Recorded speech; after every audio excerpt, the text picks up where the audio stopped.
sala de aula é que se muda uma nação. Na sala de aula não há idade nem cor. Por isso aceite e respeite o meu professor.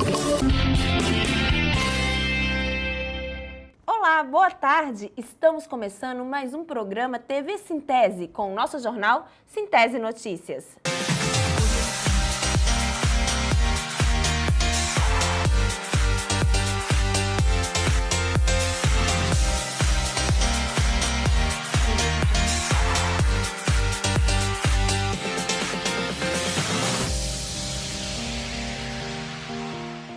Vamos começar o jornal com uma ótima notícia, coisa rara ultimamente nesse país, não é?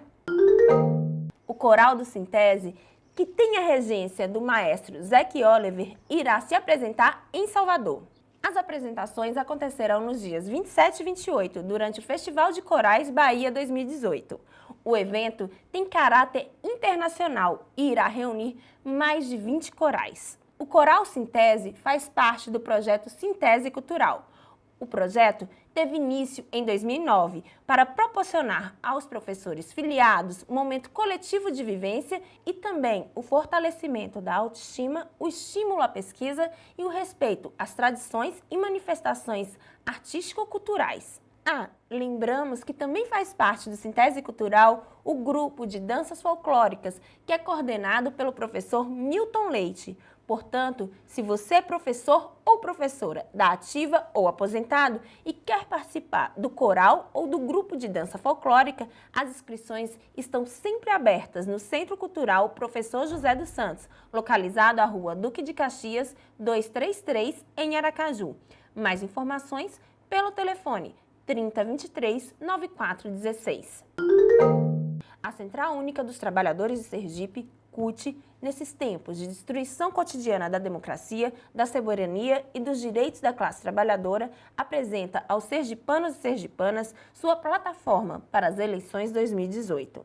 O documento reúne propostas elaboradas pelos sindicatos e federações locais a partir da ótica dos trabalhadores e das trabalhadoras e em favor do povo sergipano. A plataforma da CUT Sergipe complementa, acrescentando à realidade da população sergipana, a plataforma da CUT Brasil, elaborada pela Direção Nacional da Central, que reúne propostas dos trabalhadores de todos os ramos de trabalho brasileiro. Para dar um basta no golpe político, midiático e jurídico ocorrido em 2016, que já causou prejuízos imensuráveis à maioria da população, a CUT, na condição de maior entidade sindical do Estado e do país, orienta a classe trabalhadora a votar em candidatos comprometidos com o interesse do povo explorado de Sergipe e do Brasil.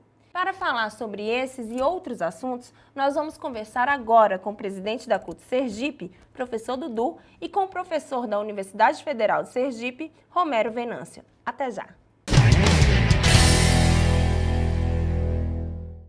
Boa tarde, Dudu. Boa tarde, Romero. É um prazer ter vocês aqui com a gente nesse momento tão importante da política nacional. Primeiro, eu vou começar a entrevista com você, Dudu. Eu gostaria que você explicasse para a gente, fizesse uma análise aqui para o pessoal de casa sobre esse resultado das eleições, tanto para presidente como Congresso Nacional e o governo do Estado. Vamos começar pela presidência da República. Como você analisa esse resultado? Olha, pior do que esse seria impossível. Eu quero lembrar que aqui na América Latina, durante um período recente, nós tivemos um avanço das ideias progressistas, com presidentes com concepção de esquerda, inclusive. E agora nós estamos tendo um refluxo na Argentina, em outros países, mas em nenhum lugar o refluxo foi tão pior. Quando eu digo refluxo das ideias progressistas, foi tão ruim quanto no Brasil com o avanço dessas ideias fascistas. Você tem um presidente que é assumidamente de direita. Então isso não pode ter pior do que isso. Com certeza. Romero, como você analisa esse resultado para a eleição presidencial? Nessa mesma linha. Eu acho muito ruim, o resultado foi muito ruim. Desde a Nova República da década de 80, que a gente não tem um pleito tão ruim, inclusive de cabo a rabo, né, de cima a baixo. Obviamente o destaque para presidente da República, Agora, eu sempre avalio da seguinte maneira, 2013 é um marco para as minhas avaliações, né? Eu diria que as nossas perplexidades políticas, elas começam em 2013. 2013, parecia que a gente tinha dois caminhos, e obviamente a direita em 2013 ela começa a fazer um grande movimento. O movimento ele vai sempre em crescente. Eu diria o seu primeiro ponto alto é quando eles conseguem o impeachment, que na verdade é um golpe. O impeachment é apenas um nome formal, jurídico, mas o que aconteceu foi um golpe de Dilma Rousseff. E depois do golpe, abriu-se todas as possibilidades. Então, eu diria que há um Brasil que nasce em 2013, 2014, 2015, 2016 ele se consolida, e 2018 ele tem o seu maior desafio, que é ter um candidato de direita, mas não só de direita, né? Um candidato que tem um traço fascista assumido. Você vê tanto no programa dele como... e é mais interessante ver nas falas, porque o programa nesse momento vale muito pouco, então nas falas de Bolsonaro e Mourão, e ironicamente, um é general, o outro é capitão, então assim, esse modelo militarista que volta para a política, que nós achávamos que tínhamos varrido a partir dos anos 80, e na verdade não foi, volta com uma força muito grande, e cria uma cultura, e essa cultura está disseminada no Brasil. Ô Romero, e acho que é importante dizer, o Brasil, esse fascismo que está muito forte, não é verdade que ele nasceu agora, né? Ele estava velado, então, de certa forma, é importante para o Brasil se conhecer, né? Esse Brasil não é o Brasil de Sérgio Buarque de Holanda, de Gilberto Freire, esse é o Brasil que quem enxergou primeiro, que podia explodir movimento como esse, foi Florestan Fernandes. Sim. Então, hoje, eu não me engano mais. Então, esse é um país que tem uma parte da sociedade assumidamente fascista, que odeia trabalhador, que odeia os grupos minoritários e pretendem ir para cima para impor as suas teses fascistas. E a gente fala muito dessa coisa do fascismo, né? Explicar um pouco para a gente, assim, rapidamente, eu sei que o tempo é curto para tal, mas o que é esse fascismo brasileira que nós estamos enfrentando? Olha, eu sempre, quando é para falar de fascismo, eu começo dando um exemplo que está num filme de um cineasta sueco chamado Ingmar Bergman, chamado O Ovo da Serpente. Nesse filme há uma cena em que um grupo de discípulos de Hitler, porque o filme se passa em 1922, eles chegam num bar e está lá um rapaz, eles olham para ele e dizem, o senhor é judeu? Ele diz, sou. Eles dizem, tire seus óculos. Aí ele tira os óculos, eles pegam a cabeça dele e massacram a cabeça dele assim no balcão do bar. Olha, esse para mim, no filme e para mim, é o exemplo mais interessante sobre o fascismo. Veja, a característica do fascismo é principalmente um ódio e um ódio seletivo a determinados grupos de uma sociedade, né? O fascismo sempre escolhe um bode expiatório para odiar. Foram os judeus, né, nos anos 30 e, digamos assim, o fascismo brasileiro, ele já escolheu a população LGBT, por exemplo. Então, olha, quando você diz assim, quando você olha o programa do movimento e da cartilha Escola Sem Partido, você diz, por que aquilo é fascista? Porque aquilo dissemina o ódio a homossexuais, dissemina o ódio a transexuais, dissemina o ódio, digamos assim, à diversidade, a socialismo, à esquerda. Então, assim, a metodologia do fascismo é o ódio como política.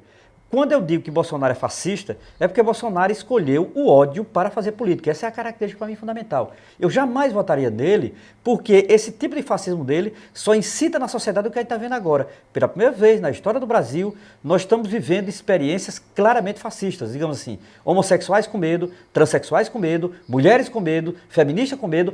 Esse clima de medo é o fascismo, entendeu? O nazista Joseph Goebbels, que foi secretário de comunicação da propaganda do governo de Hitler na Alemanha durante a Segunda Guerra Mundial, ele dizia uma máxima, uma mentira repetida várias vezes torna-se verdade. Então, o fascismo se assenta também nessas mentiras. A mentira, na verdade, é o ingrediente dos mais importantes na ideia fascista. Eles, por exemplo, negam os partidos. Bolsonaro é de partido ou não é de partido? Ele tem um partido, sim, mas eles negam o partido. Tanto é quando vão para a rua, Aqui a gente não aceita bandeira de partido. Meu partido é o Brasil. Essa é a primeira grande mentira. Eles têm um partido, eles têm um programa, mas na rua eles negam, que é para atrair aquelas pessoas que estão disseminadas, ou estão contaminadas pelo ódio e contra esse sistema apodrecido que o próprio Bolsonaro ajudou a criar. Outra coisa, vocês percebam que eles tentam pegar no sentimentalismo o hino nacional, aí toca a alma do brasileiro, o patriotismo. Você vê um monte de empresário bandido, e Sergipe é tão pequeno, a gente conhece muita gente que é acostumada a bater, fazendeiro é acostumado a bater de taca no empregado, tá? Aí fala lá o hino nacional, pela pátria, uma coisa absurda. Esse ódio ele tem sido refletido em atos violentos, né? Na semana passada, morreu o mestre de capoeira Moa do Catendê, assassinado com 12 facadas pelas costas em um bar em Salvador, ao manifestar o seu voto em Fernando Haddad. Ele foi esfaqueado por um eleitor do Jair Bolsonaro, né? Como é que a gente encara isso, essa onda fascista que está tomando nosso quem país? melhor resumiu isso foi o Conversa Fiada.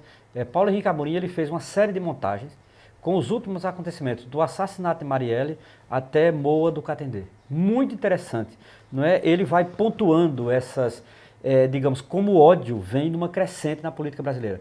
À medida em que vai se acirrando os ânimos políticos, também vão se acirrando as práticas, geralmente são práticas fascistas. Então, estão na mira homossexuais, transexuais, negros e pobres. Então está claramente na mira. Então não é gratuito que o símbolo de Bolsonaro é uma arma. É você fazer o gesto de uma arma. Significa dizer, quem usa uma arma só tem uma finalidade. A arma não tem outra finalidade. A arma digamos assim, é unidimensional, só tem uma dimensão.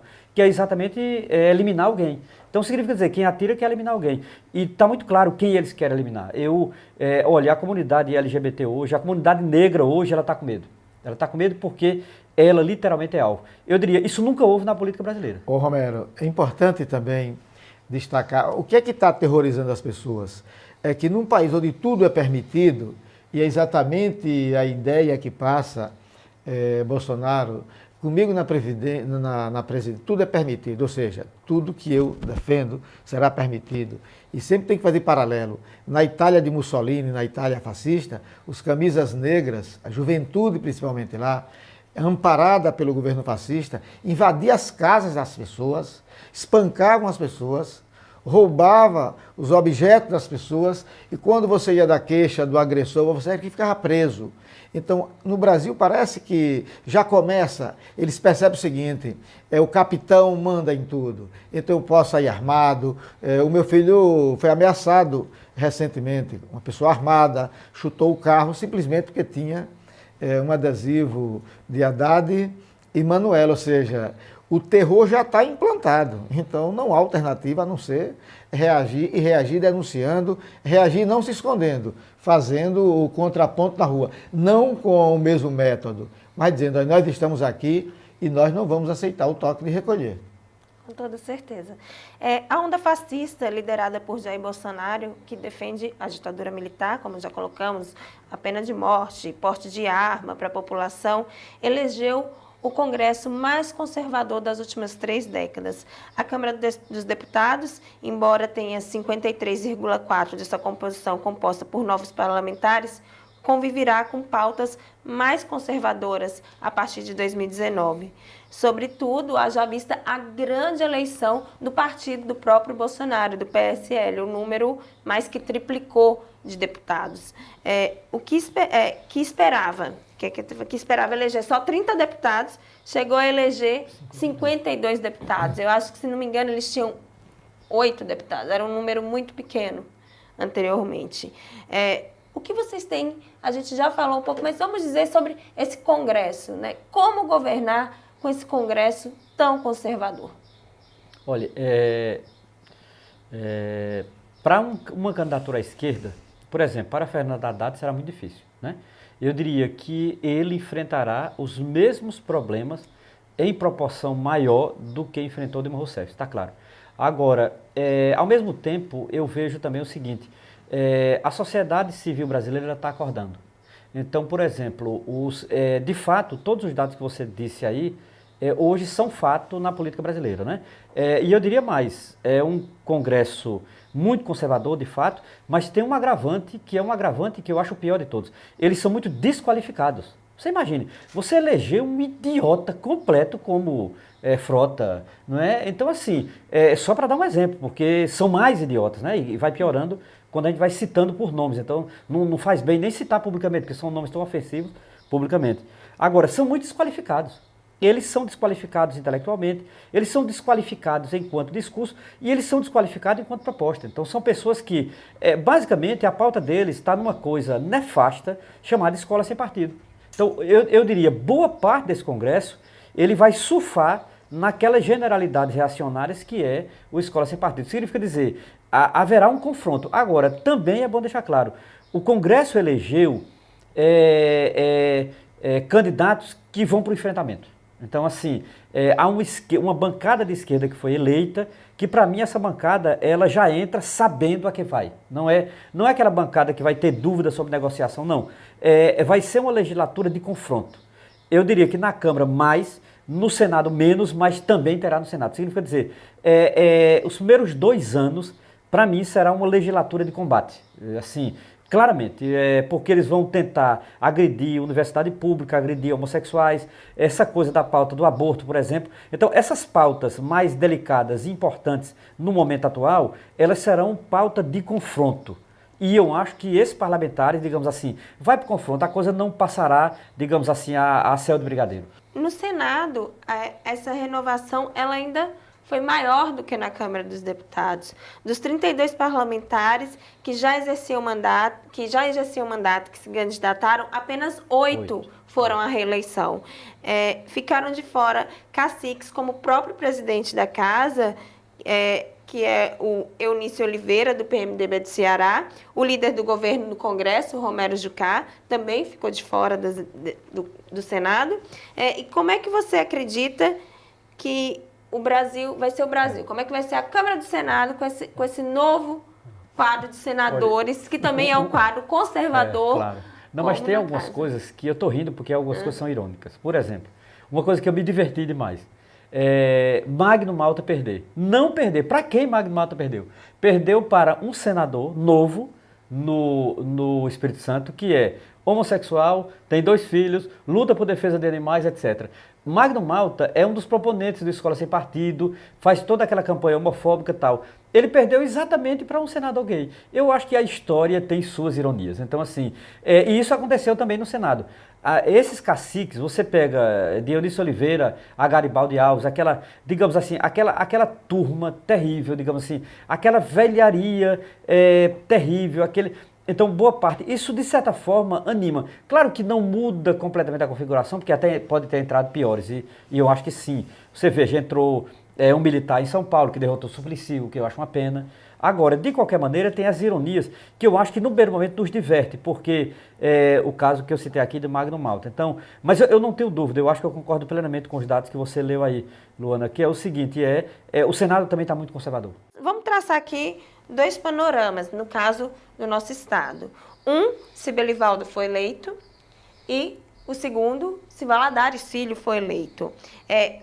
Na visão de vocês como professor, você como sindicalista, o que podemos esperar desses políticos, principalmente no campo da educação em nosso estado? Não alimento, de forma bem objetiva, a mínima, eu quero encontrar aqui uma palavra que encaixe bem na sua pergunta, a mínima expectativa, nenhuma.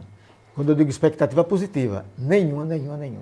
Eles brigam, eles disputam a direção política do Estado, mas quando você vai olhar os programas, são iguais. Eles pensam da mesma forma. O histórico não tem muita diferença. De fato, Dudu tem razão. Eles fazem questão de se parecer um com o outro, esse é o problema. Quero agradecer a vocês 2, muito obrigada por essa maravilhosa entrevista que tivemos aqui, por estar conosco nessa tarde de sábado. E agradecer a você também, telespectador, por nos acompanhar mais esse sábado. Espero encontrar você aqui, sábado que vem, se Deus quiser e Ele há de querer. Tchau, pessoal! Na sala de aula é que se muda uma nação. Na sala de aula não há idade nem cor. Por isso aceite e respeite o